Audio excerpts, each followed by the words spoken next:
Bendito sea el nombre de nuestro Señor Jesucristo. Amén. ¿Cuántos están gozando en esta tarde? Amén. Pues si nos estamos gozando en esta tarde, es porque en su gracia, en su misericordia, el Espíritu Santo está en medio de nosotros. Amén. Y cuando el Espíritu Santo está en medio de nosotros, el Espíritu Santo todo lo cambia. Amén. El Espíritu Santo todo lo transforma. Amén. Y yo por fe sé que en esta tarde, por medio de su palabra, el Espíritu Santo va a venir trayendo luz en nuestros corazones. Amén. Los que estuvieron el miércoles pasado en el estudio se acuerdan que vimos la persona del Espíritu Santo. Y dijimos que una de las cosas que el Espíritu Santo hacía era santificarnos cada día más para la gloria de Dios. El Espíritu Santo nos ayudaba a crecer cada día. Y el método preferido del Espíritu Santo para hacernos crecer en la gracia es este. Amén. ¿Cuántos lo creen? Amén. Por eso yo sé que en esta tarde Dios va a hablar a tu corazón. Amén. Y lo vuelvo a decir, cuando Dios habla todo cambia. Amén. Si hablo yo, la palabra cae al suelo. Pero dice que la palabra de Dios jamás cae al suelo sin que se cumpla. Porque la palabra de Dios es viva y eficaz.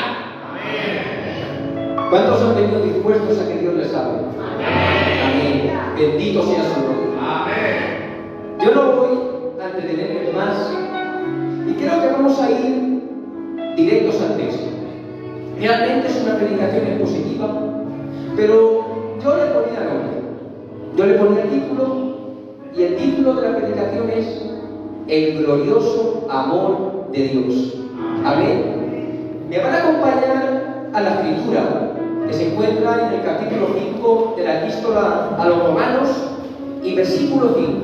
Presten atención porque yo creo que es uno de los pasajes más bonitos de toda la Biblia. Leemos la palabra en el nombre del Padre, del Hijo y del Espíritu Santo. Amén. Dice, y esta esperanza no nos defrauda, porque Dios ha derramado su amor en nuestro corazón por el Espíritu Santo que nos ha dado. A la verdad, como éramos incapaces de salvarnos en el tiempo señalado, Cristo murió por los malvados. Difícilmente habrá quien muera por un justo, aunque tal vez haya quien se atreva a morir por una persona buena. Pero Dios demuestra su amor por nosotros en esto, en que cuando todavía éramos pecadores, Cristo murió por nosotros. Amén. ¿Cuánto dan un fuerte aplauso a la palabra de Dios? Yo pediría a mi hermano David que le presentara en las manos del Señor. Padre eterno, Dios de la gloria, tu palabra ha sido leída y tu palabra no necesita presentación porque por ella misma es santa, viva y buena. Por eso, Señor, en esta tarde te rogamos por tu siervo, Dios mío, para que tú lo impulses para tu gloria, Dios mío, y para el beneficio de tu obra, Dios mío. Queremos oírte, Señor, a través de tu santa palabra, Dios mío, porque la iglesia de Rojales te necesitamos. Por eso, Señor, sírvete de él en el nombre de Jesús. Amén. Creo que aproximadamente hace un mes prediqué también un texto de la epístola a los Romanos. Y antes de entrar comenté algo que hoy me gustaría volver a comentar. Cuando leemos la epístola a los Romanos, yo creo que sin lugar a dudas estamos ante uno de los escritos más importantes de toda la Biblia. La carta a los Romanos recoge todo el fundamento de la fe cristiana. Gran parte de lo que creemos, de lo que practicamos y de lo que los ministros exponemos desde el púlpito se recoge todo en la carta a los Romanos. Por eso yo creo que la epístola a los Romanos, yo creo que es uno de esos libros de la Biblia. Hay que leer toda la Biblia, alimentarnos con toda la Biblia. Pero la epístola a los Romanos yo creo que es una carta que todo cristiano y cristiana debería leer y estudiar durante toda su vida. Porque como digo, es una carta que recoge todo el fundamento cristiano. Hay una particularidad en la carta a los Romanos. Ya saben que está escrita por el apóstol Pablo. El apóstol Pablo escribe más de la mitad del Nuevo Testamento Y las cartas de Pablo, casi todas, van dirigidas a iglesias que el apóstol Pablo había estado, o había pastoreado, o había abierto él. Pero la carta a los romanos no. La carta a los romanos, cuando Pablo la escribe, Pablo todavía no había estado en Roma, no había visitado esta iglesia, no la había abierto él, ni nada por el estilo. Entonces lo que Pablo hace cuando escribe esta carta es presentar el Evangelio tal cual lo predica él. Muchas veces decimos, yo también lo he dicho muchas veces, que la carta a los romanos es el Evangelio según Pablo, pero no, es el Evangelio de Jesucristo. Amén. Es el Evangelio de Cristo, porque no hay otro Evangelio. Amén. Amén. Quiero enfatizar esto de acuerdo antes de entrar en el mensaje porque creo que es importante. Amén. Cuando hablamos de Pablo, yo creo que hablamos de un coloso.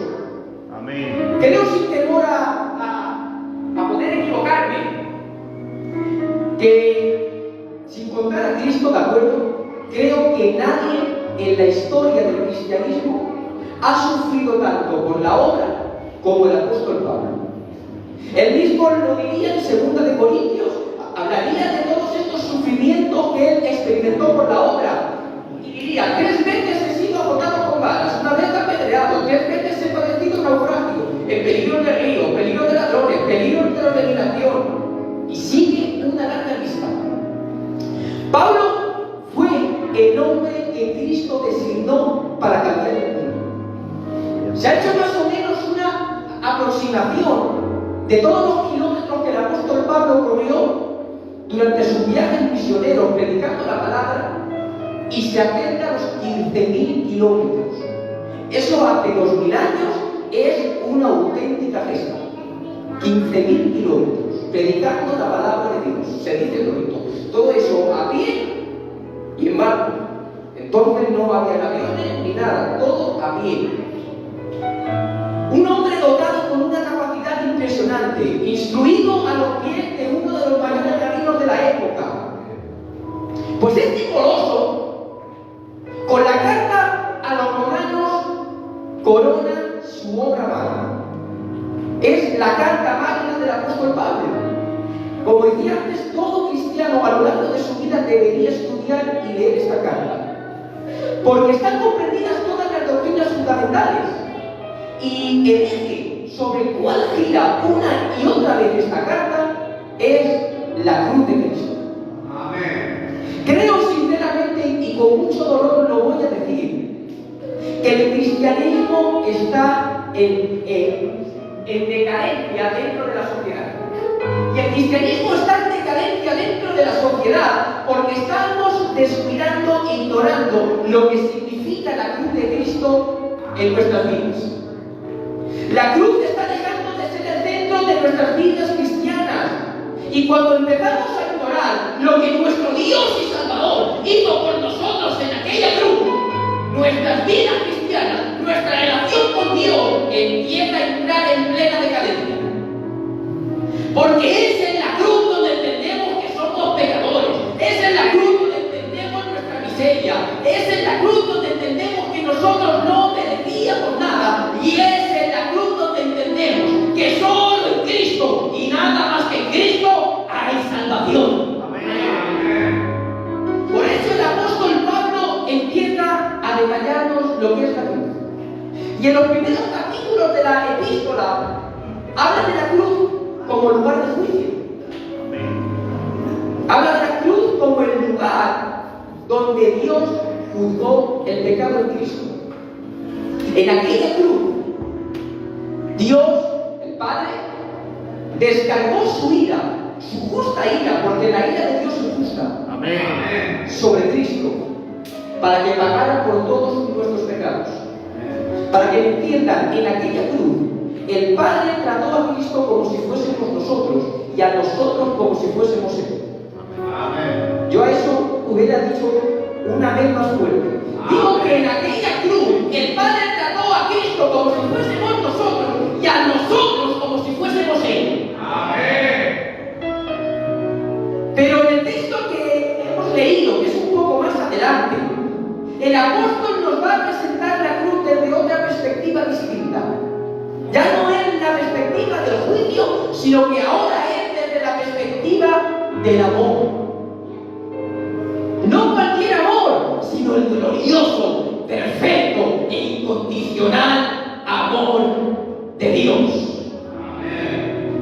Por eso, en el primer versículo que leíamos, que era el versículo 5, el apóstol decía: la esperanza no defrauda, porque el amor de Dios ha sido derramado en nuestros corazones por el Espíritu Santo que nos fue dado. Amén. Por desgracia, muchísimas veces, hermanos, siento que dudamos del amor de Dios. Cuando todo nos viene de cara, cuando no hay problemas, alabado sea tu nombre. Qué bueno es el Señor, cuánto me ama.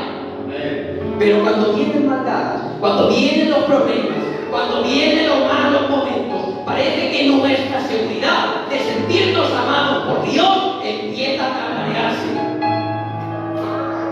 Y yo digo algo en esta tarde. Yo creo sinceramente que alguien que ha nacido de nuevo, que alguien que tiene el Espíritu Santo en su corazón, no puede dudar del amor de Dios. Amén. Por eso en este versículo que hemos leído, dice que el amor de Dios ha sido derramado en nuestros corazones.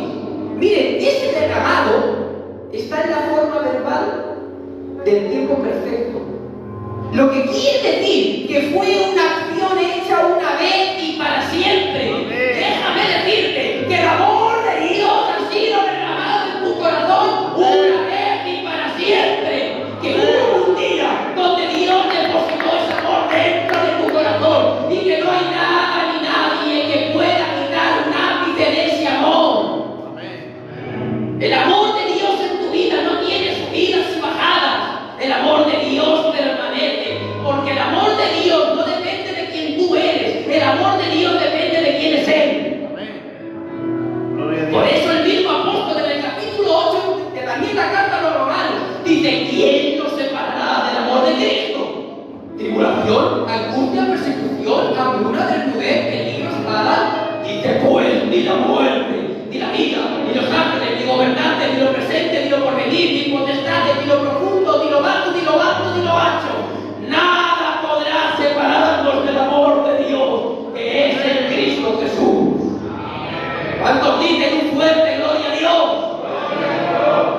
Miren, hermanos, pueden venir todos los problemas que quieran. Vas a pasar tribulaciones, pasarán momentos de frialdad espiritual, sí, es verdad, pero el amor de Dios siempre va a estar en tu corazón. Dice Dios en su palabra: se olvidará la mujer de lo que dio a luz, y después cuando ella se olvidara, yo no me olvidaré de ti. ¿Cuántos dicen un fuerte gloria a Dios? Dios te ama con un amor eterno. Pero déjame decirte una cosa: fundamenta tu relación con Dios en el conocimiento que tienes de este amor. Amén. Porque no puedes fundamentar tu relación con Dios sobre tus emociones y tus sentimientos. Amén. Aunque están Dios, hoy te hacen estar contento con todo el mundo, pero mañana puedes estar enfadado. Pero si tú fundamentas esa relación con Dios sobre el conocimiento que tienes de la palabra, esta nunca falla, esta no varía, esta siempre permanece. Y esa relación estará fundamentada sobre la roca. ¿Cuántos dan un fuerte aplauso a nuestro Dios?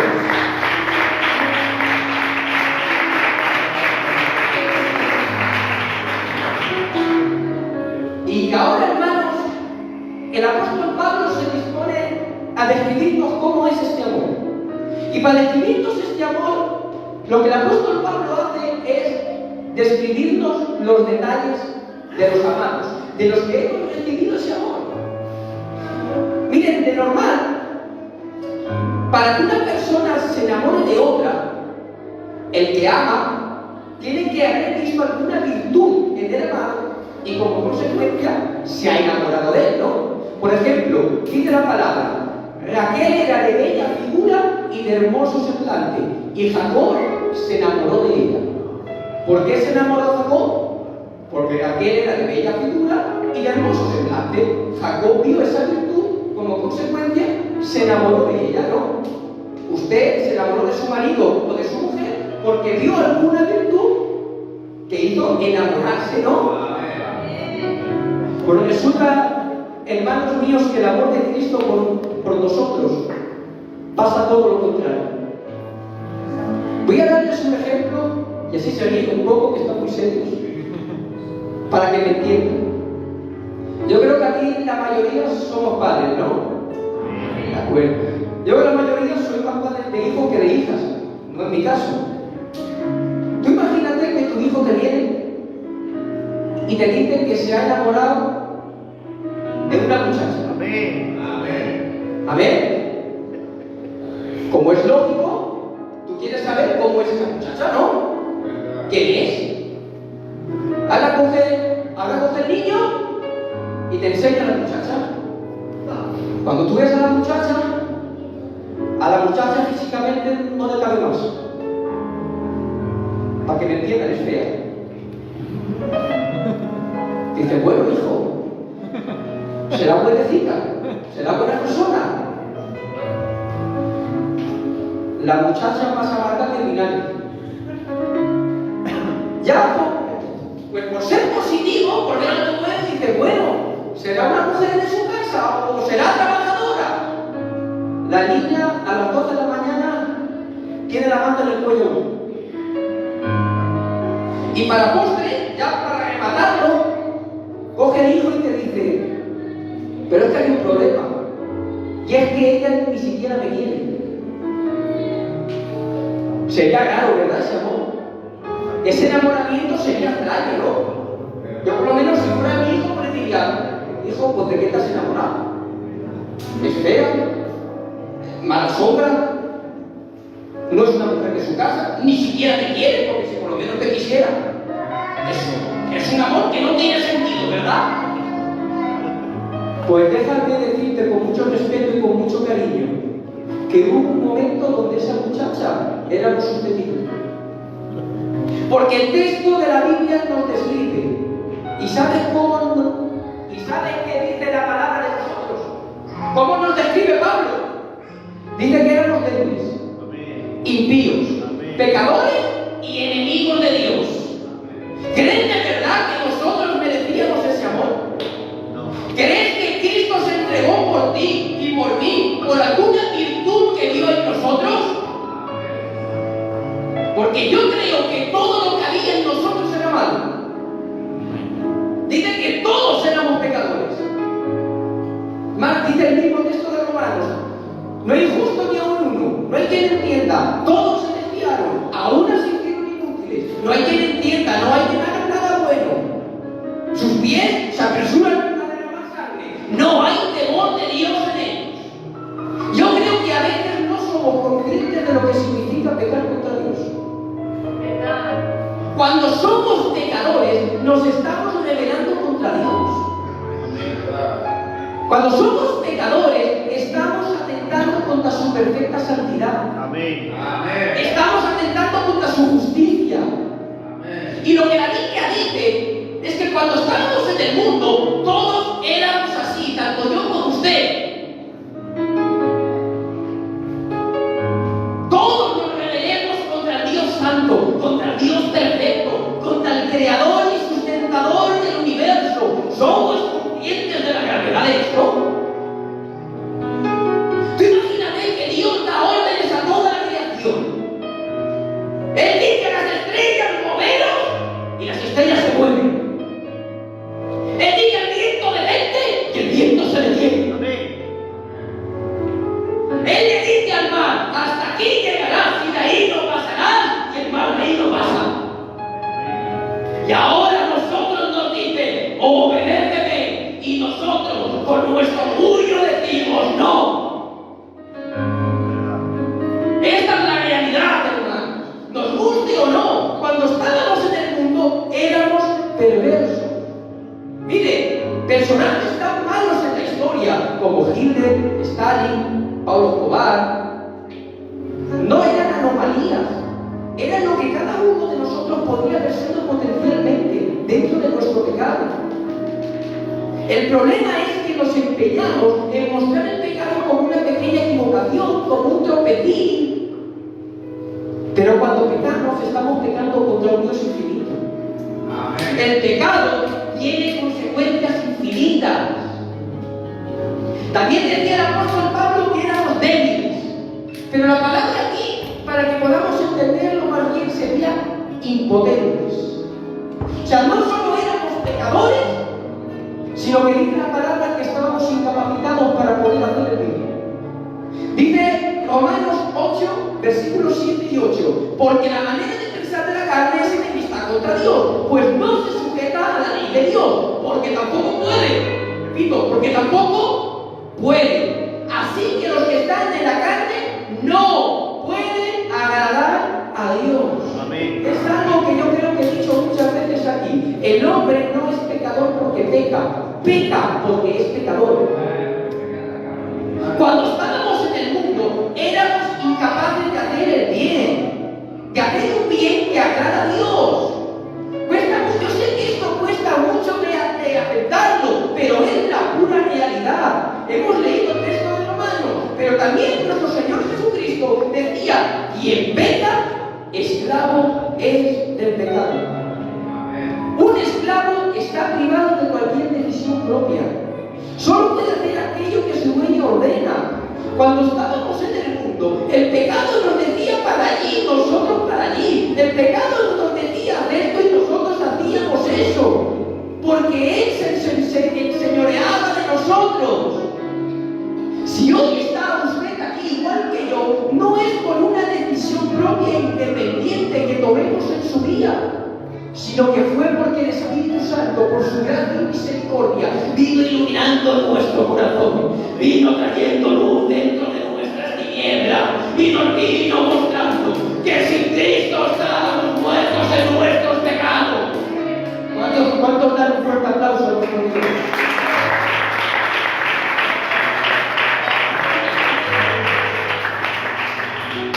Luego éramos pecadores e incapaces de dejar de pecar.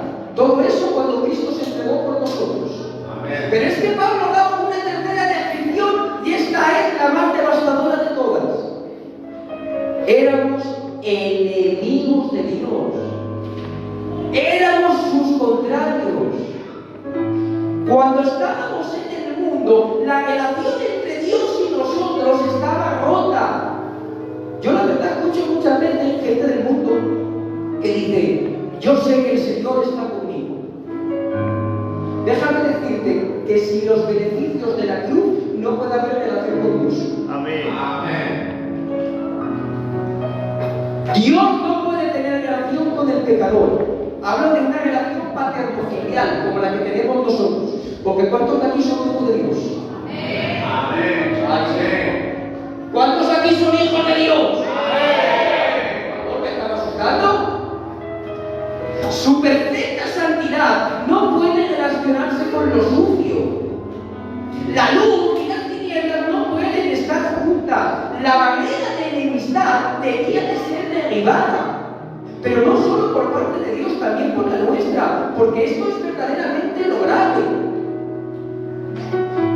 Porque es cierto, Dios, por su perfecta santidad, no podía tener relación con nosotros. Pero lo peor de todo es que nosotros tampoco queríamos tener relación con Él. No era que nosotros quisiéramos acercarnos y Dios nos rechazara, no, es que de entrada nosotros mismos no queríamos cuentas con Él.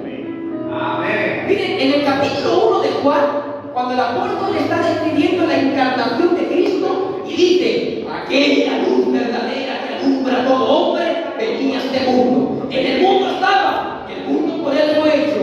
Dice, pero el mundo no le conoció.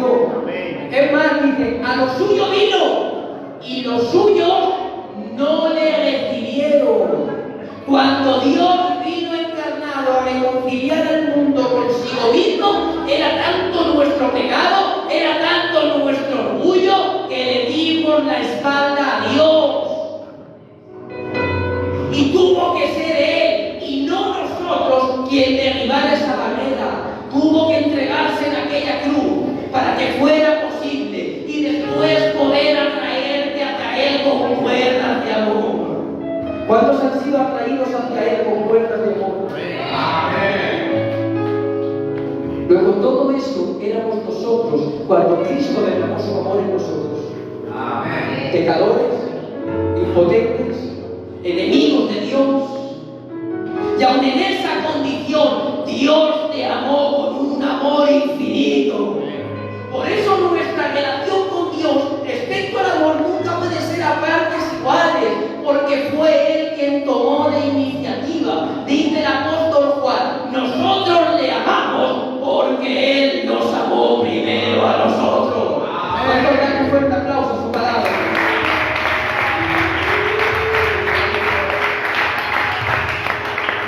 Gloria a Dios. El apóstol nos ha hablado de cómo Dios ha derramado su amor en nosotros por medio de su Espíritu Santo. Nos ha hablado de cómo éramos nosotros cuando Cristo murió por nosotros. Ya que el apóstol Pablo nos va a contestar otra pregunta. ¿Cómo puedo estar yo seguro de que Él me ama? ¿Cuántos quieren estar seguros de que Dios nos ama? Amén. Esto es importante. Porque el amor tiene esa particularidad. El amor no es algo que simplemente se dice, el amor es algo que se demuestra. De nada vale decir que amamos si ese amor no va acompañado de una demostración firme. ¿Verdad? Por eso, cuando el mismo apóstol Pablo en 1 Corintios 13, él describe el amor, él describe acciones que se demuestran. El amor es paciente, el amor es bondadoso, el amor no es envidioso, ni jactancioso, no es orgulloso, no es egoísta, no se enfada, no guarda rencor, el amor no se deleita en la maldad, sino que se regocija con la verdad, todo lo disculpa, todo lo cree, todo lo espera, todo lo soporta. El amor siempre requiere acción. Amén. El amor hablado de boquilla, ¿saben qué es? Pamplina. ¿Qué cosa tan fea? ¿Habrá cosas más feas que la pamplina? La pamplina es el amor que habla pero no siente. Y yo creo que entre hermanos en Cristo la pamplina está fea, ¿verdad? Pero es que tengo la sensación que a veces somos pamplineros hasta con Dios. Nos ponemos de rodillas delante de Él y empezamos. ¡Ay, Señor, cuánto te amo! ¡Ay, Señor, qué bueno es! ¡Ay, Señor, qué haría yo sin ti! Y todo lo que hacemos por Dios se queda ahí, en palabras.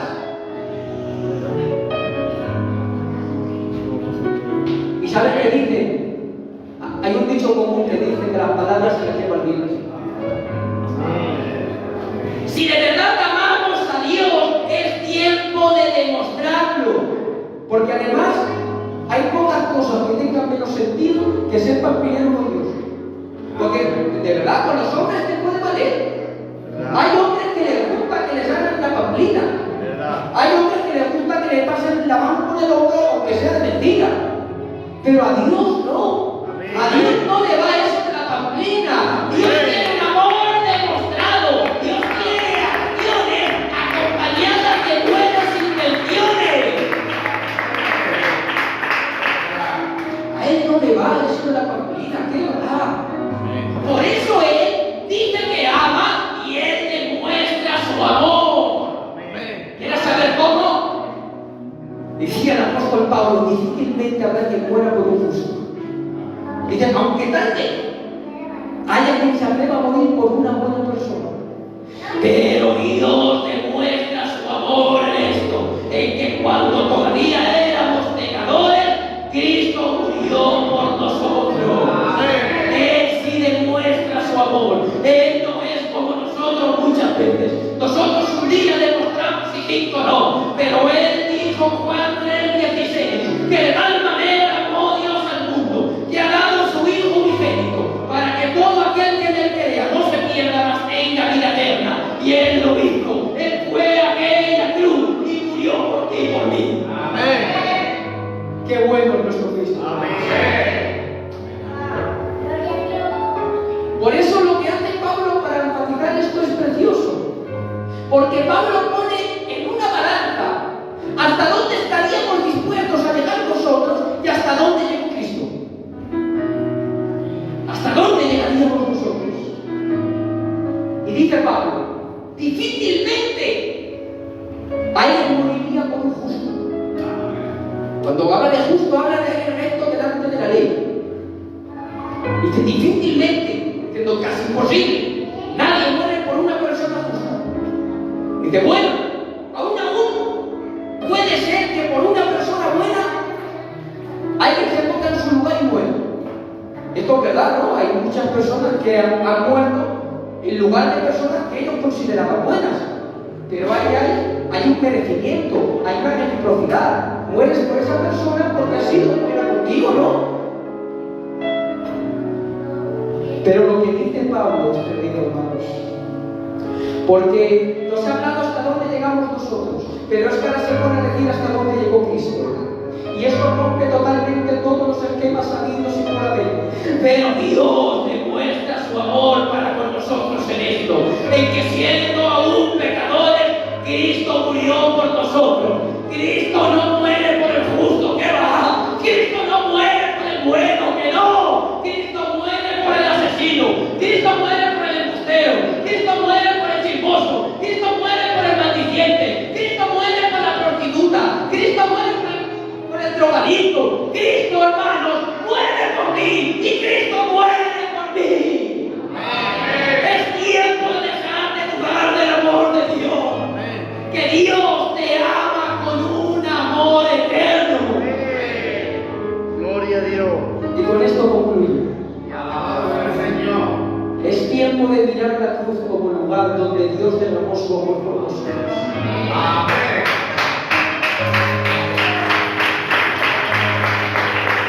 Dios te bendiga.